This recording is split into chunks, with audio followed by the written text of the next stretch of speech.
अभी तक हमने देखा कि चेंग टियान शाह की तरफ जा रहा था, तो चेंग यान इस बात से डर जाती है, पर तभी शाह भी केट में बदल जाता है और चेंग टियान उसे उठाकर अपने साथ ले आता है और पूछता है कि ये क्या है। तो चेंग यान डरते हुए कहती है कि ये एक ब्लैक कैट है जो मुझे अभी ही मिली है।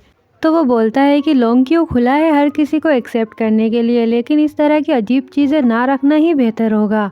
तो चेंग यान कहती है कि ये बिल्कुल भी अजीब नहीं है। तो वो कहता है कि कोई बात नहीं, इसे मुझ पर छोड़ दो, तुम्हें बस अपने एसेंशियल रिचुअल की तैयारी पर फोकस करना चाहिए। और शाह यानी ब्लैक कैट को अपने साथ में ले जाने लगता है। तो चेंग यान कहती है कि मैं तुमसे हाथ जोड़कर रिक्वेस्ट करती हूँ, प्लीज उसे अकेला छोड़ दो। तो वो ओके कहता है और प्रॉमिस करता है। तो चेंग यान भी खुश हो जाती है। वेल अब चेंग टियान शाह को अकेले में लेकर आता है, जिसके बाद शाह भी अपने ओरिजिनल लुक में आ जाता है और कहता है कि ब्रदर हम काफ़ी टाइम से नहीं मिले हैं, और उसे हक करने के लिए आगे बढ़ता है। पर चेंग टियान ऐसा नहीं करता और कहता है कि तुम यहाँ किस लिए आए हो, तुमने चेंग यान को अप्रोच क्यों किया, तुम्हारा इरादा क्या है। तो शाह कहता है कि तुम अभी भी कोल्ड हो, इतने लंबे टाइम से ना मिलने के बाद भी तुम्हें कोई फिक्र नहीं है, तुम तो बस मुझ पर शक कर रहे हो। तो वो इस पर कुछ नहीं कहता। तो फिर शाह कहता है कि खैर अगर तुमने ज़रा भी मेरे साथ अपने ब्रदर जैसा बिहेव किया होता तो तुम मुझे उस दिन मारकर अकेला नहीं छोड़ते। मेरे लिए तो ये सरप्राइज की बात है कि मेरा ब्रदर इतने लंबे टाइम के बाद एक सुप्रीम लॉर्ड बन गया है। जहाँ तक कि मेरी बात है, मैं एक बुरा मैजिकल क्रिएचर बन गया हूँ जिससे हर कोई नफरत ही करता है। तो चेंग टियान कहता है कि इसमें मेरी कोई गलती नहीं है, हम में से हर किसी के पास अपना खुद का रास्ता होता है। तो शाह कहता है कि तुम झूठ कह रहे हो, तुमने मुझे धोखा दिया है। तो चेंग टियान इस पर चिल्लाकर कहता है कि चाहे कुछ भी हो जाए, आज अपनी जगह पर ही रहो, यानी तुम यहीं पर रहो। अगर चेंग यान का एसेंशियल रिचुअल पूरा हो जाता है तो तुम डीमन गॉड वैली में वापस जा सकते हो। तो शाह इस पर कहता है कि अगर मैं वापस नहीं गया तो क्या होगा। तो चेंग यान उस पर अपनी पावर से अटैक कर देता है। वहीं चेंग यान को दिखाते हैं जो कि घबरा ही रही होती है कि कहीं ब्लैक कैट को कुछ हो तो नहीं गया, पर तभी सोचती है कि नहीं, चेंग टियान ने मुझसे प्रॉमिस किया है कि वो उसे चोट नहीं पहुंचाएगा, वो हमेशा अपना प्रॉमिस पूरा करता है। लेकिन चेंग टियान यहाँ उसे मार रहा होता है कि तुम्हारी हिम्मत कैसे हुई मेरी बात ना मानने की, और उसकी चेस्ट पर पैर रखकर उसे जोर से दबाता है। तो शाह कहता है कि तुमने मुझे क्यों छोड़ दिया था। तो चेंग टियान इसका कोई जवाब नहीं देता, बल्कि उसे जेल में बंद कर देता है। तो शाह भी बाहर आने की काफ़ी ट्राई करता है। तो चेंग टियान कहता है कि अपनी एनर्जी वेस्ट करना बंद करो, ये कल्टीवेटर का सीक्रेट रूम है और स्पिरिचुअल पावर से भरा हुआ है, तुम कभी नहीं बच पाओगे। तो शाह कहता है कि ब्रदर तुमने मुझे किसी वजह से ही छोड़ा था, है ना। तो चेंग टियान बिना कुछ कहे ही वहाँ से चला जाता है, जिस पर शाह काफ़ी ज़्यादा गुस्सा होता है।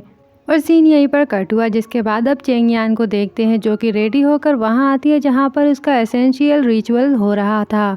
तभी चेंग टियान आकर कहता है कि एसेंशियल रिचुअल के बाद तुम्हारे पास कंप्लीट इनर कोर होगी और तुम अपने सपने के एक कदम और क्लोज होगी, बिल्कुल एक सोलो फीमेल कल्टीवेटर की तरह। तो चेंग यान भी उसे थैंक्स कहती है और फिर अब वो पूछता है कि चेंग यान क्या तुम तैयार हो। तो वो हाँ कहती है, जिसके बाद चेंग टियान अब सेरेमनी स्टार्ट करता है। तो वो पहले अपनी पावर का यूज़ करके आसमान से अपनी पावर्स लेता है और चेंग यान को देता है, जिसके बाद चेंग यान भी उस पावर को एक्सेप्ट कर खुश होती है और कहती है कि फाइनली मेरे पास अब कंप्लीट इनर कोर है।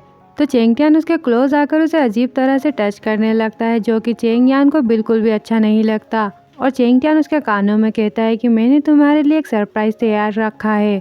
और तभी अचानक से एक मैजिकल घेरा बनाता है। तो सब हैरान हो जाते हैं कि यह क्या हो रहा है, जिसके बाद चेंग टियान अब चेंग यान से कहता है कि मैं हमेशा से ही तुम्हारी इनर कोर डेवलप होने का वेट कर रहा था, अब अपनी प्योर बॉडी मुझे दे दो, अगर हम साथ कल्टीवेट करते हैं तो हमारी स्पिरिचुअल पावर और बढ़ जाएगी। तो चेंग यान कहती है कि उस दिन तुमने मुझसे प्रॉमिस किया था कि तुम तीनों राज्यों के सामने अनाउंस करोगे कि मैं किसी भी कल्टीवेटर की पार्टनर नहीं बनूंगी और इनर कोर कंप्लीट होने के बाद सोलो फीमेल कल्टीवेटर के रूप में अकेले रहूंगी।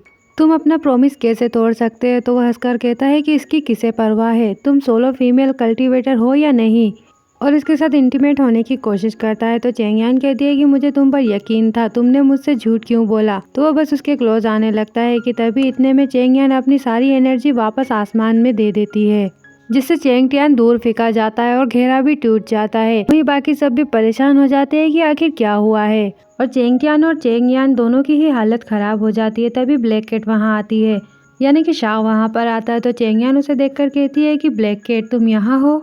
तो शाह भी फिर अपने इंसानी रूप में आकर उसे उठाता है। तो सब शाह को देखकर कहते हैं कि वो क्या है। तो इस पर किंग पिंग बताता है कि ये बंद किया हुआ लेजेंडरी क्रिएचर शाह है, और तभी चेंगियन शाह से कहती है कि मुझे तो उम्मीद ही नहीं थी कि ब्लैक कैट में तुमसे फिर से मिल पाऊंगी। तो शाह कहता है कि मैं तुम्हारी प्रॉब्लम को हैंडल करूंगा, लेकिन इस बार अपनी इनर कोर को फिर से विस्फोट मत करना। तो शाह का भाई चेंग टियान कहता है कि तुम काफ़ी कैपेबल हो, तुम तो उस जेल से भी भाग निकले। तो शाह कहता है कि मेरे अपने तरीके हैं, इतने सालों के बाद भी जब बात उन लोगों के नुकसान पहुंचाने की आती है जिनकी तुम फिक्र करते हो, तो तुम अभी भी बहुत बुरे हो। और उसका नाम लेता है कि पावरफुल लॉर्ड चेंग टियान। तो वो अपना फेस नीचे कर लेता है और शाह चेंग यान को अपने साथ में ले जाने लगता है। तो चेंग टियान कहता है कि उसके पास इनर कोड नहीं है और वो 3 दिनों में ही पूरी तरह से गायब हो जाएगी। अगर तुम उसे यहाँ रहने दो तो उसके पास जीने के लिए अभी भी चांस है।